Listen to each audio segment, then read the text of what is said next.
Good evening. It is Monday, September 27th, 2010, and this is our tropical update for the day.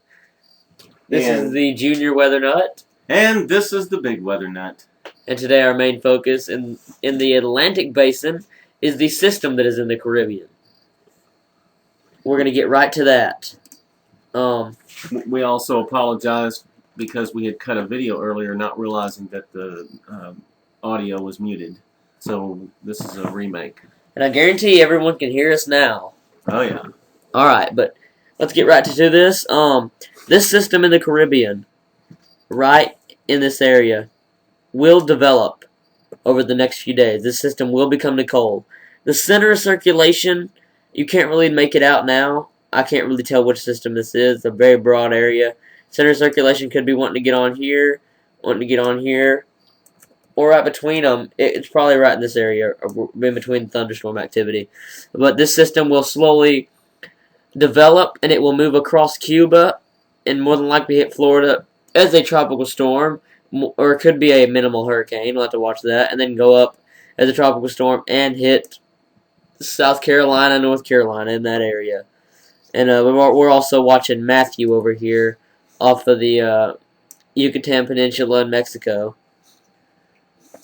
Yep, and I believe that that's probably going to emerge out into the Northwest Caribbean after what is probably going to be Nicole moves out of the way.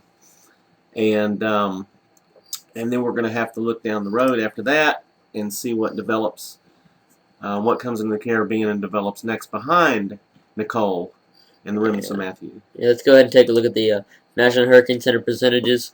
Earlier today, they were watching this little system right here. It's not going to amount to much until it gets over this area. Now, whether this goes into the Caribbean or back that up, goes over across here and hits Florida or up to the East Coast, well, that's going to take some time to tell, because there's things that have to unfold to steer these systems, and we can't really tell what's going to happen with this one. But also, we've got the remnants of Julia. And it's been, as you know, everyone, it came up right next to Igor, went around, floated around out here, died out, came back around. We thought it was the end of it, but it came back out, dove back southwest, and is now headed due west across the Atlantic down South Bermuda. It could hit the east coast as a tropical storm. That will be a similar situation as what happened to, was it Hurricane Ivan back a few years ago, that came up and hit on the Gulf of Mexico, came back around and developed again? Yeah. Was that Ivan? Yeah, I think that was Ivan. That was like back in 2005 or 2004, I think that was. And that one did a big loop. Came up into the northern Gulf and went across the United States, came off the East Coast, and redeveloped and came back across Florida. That was a phenomenal situation. Into the Gulf and hit the Gulf Coast a second time. That's one of those very rare situations. But we got Matthew over here, and we've got this big area of disturbed weather that is going to be Nicole. Let's take a closer look at Matthew for the moment. The center of circulation for it's upper level right now because it's been over land for so long. There's not very high maximum sustained winds. Just been dumping a lot of rainfall floating around out here. It came up, and oops, it didn't come up that far north. It came across here, barely came out on the water, came up.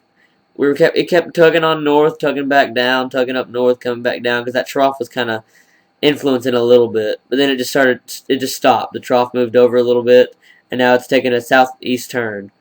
And it will more than likely come back out over the water and take a shot north towards Cuba. And then Florida. And as a matter of fact, Florida's probably going to get hit several times before this October's over with. Yeah, that's very likely. I think they'll get hit about 4 times. That's going to be my estimate right there for Florida to get hit at least 4 times. Let's take a look at the a wide view for the Atlantic. I got this arrow pointing to the time because they don't have a new satellite image for this. That's a 1:15 p.m. Central Standard Time. It is now 7 p.m. Central Standard Time. Fail. Yeah. You got this system right here. This thunderstorm activity. This is what's going to happen coming off this African train here. storms are going to move due west, and they're going to go into the Caribbean or just above, and they will develop in the Caribbean. It's like everything's fired up in the Caribbean, everything's going on, and there's like nothing in the Atlantic. Dry as can be. With the La Nina set up out in the Pacific, and it's causing high pressure to be sitting out there, so it's forcing all the pressures to the east of it, which happens to be the Caribbean, to be low. So any development that occurs for the rest of this season is going to happen in the Caribbean. I mean, basically, the Caribbean Sea around Cuba and all that is the whole area to watch the rest of the season. Yeah, it's really crazy how low the pressures are. And I was looking at charts and models today, and it shows that the pressures in this entire area are very low. Roughly about 1,004 millibars or something. About 1,015 is the highest the pressures are in this area. Yeah. It's really astonishing. It's amazing what a La Nina can do out there. I think Dad's going to try to get together a video explaining the difference between a La Nina and an El Nino. Because a lot of people don't understand what the difference is, and so I figured that would be a good video to make, and so I'll be working on doing that sometime within the next few weeks. Yeah. And hopefully y'all will visit and watch it. Alright, well that's pretty much it for the tropical update. Again, we apologize for not having audio on earlier. We had some technical difficulties with that, but we've got, as you know, firsthandweather.com. You can check us out on there. YouTube.com. Please subscribe, rate, and comment. We're going to get a new blog here soon, our own blog on firsthandweather.com. I have it marked out. I had it on the last video, but it is not ready. I have received word that it is not ready. We will let y'all know when it is ready, and you can come visit us anytime. As storms get closer to the coast, we will start posting between tropical updates quickly Intermediary advisories to let everyone know what the storm is doing, what the winds are, where it's making landfall. We will keep everyone as informed as possible. And that's pretty much it. Everyone have an excellent day.